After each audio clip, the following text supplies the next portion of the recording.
Како првоаприлска шега изгледа денес планот за покривање на градскиот базен во Кочани, што беше јавно представен пред 3 години.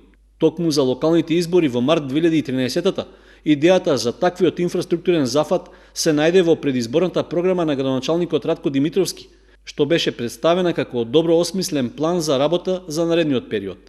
Дополнителна потврда за ова дојде и од тогашниот премиер Никола Груевски, кој го посети Кочани и даде позитивна оценка и поддршка за програмата на градоначалникот во неговиот втор мандат.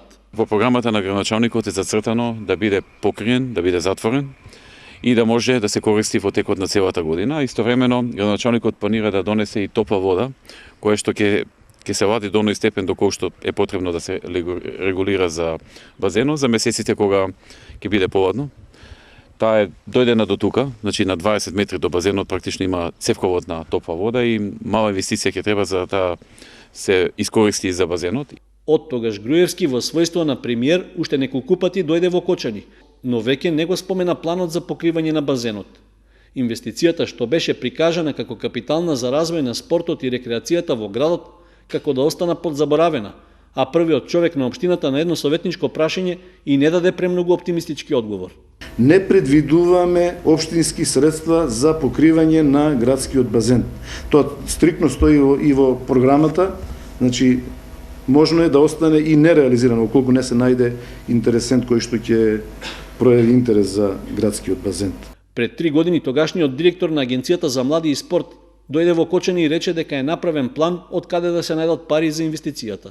Дел од средствата ќе бидат обезбедени од владата на Република Македонија, дел ќе бидат од општината, веројатно и дел од јавно-приватно партнерство.